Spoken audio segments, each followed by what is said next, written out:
Hello, today we got a little lesson for people who have never roped before, and this is on how to dally. This is a great way you can practice. You can practice it at home, you can practice it in your living room if you set up a saddle stand or something like that. And if you got kids to help you, that makes it even more fun. So Alina is going to help me today, right? Yep, okay. And the first thing you want to do is you want to make sure, especially if you're running one of these like 65-foot ropes, you want to make sure everything's all sorted out. This is my rein hand. I want this as still as possible. This is my hand that goes to work, okay? This is my work hand, and I'm going to use this to dally. And when I grab the rope, I'm going to come down like this so that my thumb is closest to my coils, just like that. Thumb closest to coils. And I'm actually going to encourage you, when you first start especially, keep your thumb on the same side as your fingers, so when you grab like that, that'll just help you kind of keep your thumb out of the way. And later on, you'll kind of learn how to keep your thumb out of the way. But if you're just starting, just keep your thumb with your fingers, and that'll keep it out of trouble. Okay. Now, as Alina leaves, go ahead and leave. The rope is, I'm going to allow the rope to just slide through my hand. Okay. And you can leave rapidly if you like. Okay. And I'm just feeding coils out of my rein hand and trying to keep them as even as possible. And when I do finally go to the horn, I'm going to use the, go ahead and just stop for a second while I show this.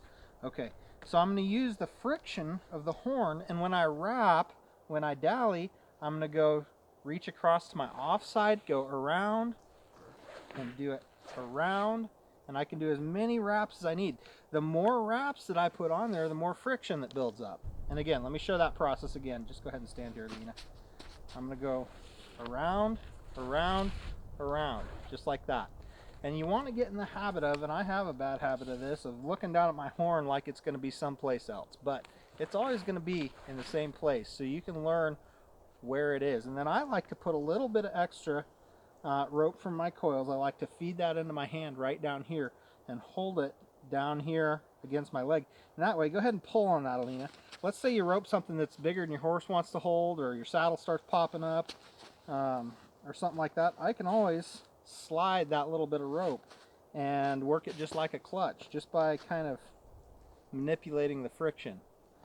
And so I only got one wrap because she's just a little thing, and doesn't take a whole lot to hold her. So go ahead and try and pull me off my horse.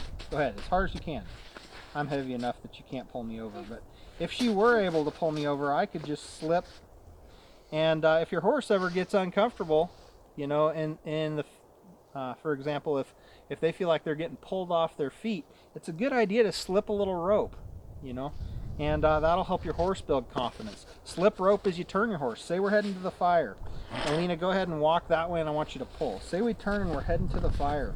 Okay, if I'm, see, Alina at 90 degrees might even be able to pull me over. Keep in mind my horse's neck is right here, but at 90 degrees, that's a lot of lateral force on your horse.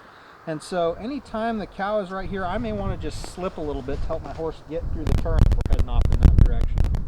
When I pull a cow, as much as possible, I like them straight out behind me, or I like my horse faced up.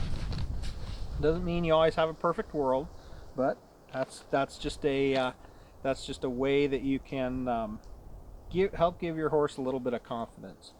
Go ahead and run, Lena. Okay. One of the things that you want to do is you want to watch your cow, because cows do things, and you want to rein your horse and do what you need to do. Okay, and then go ahead and come back towards me and go right past me. Okay, notice that she's coming towards me. I'm coiling. When I think I need to, I just put my turns back on. Okay, and then come back and go the opposite direction. Okay, so I can coil, and right there. And so I can use that as an opportunity to get short, just like playing a fish.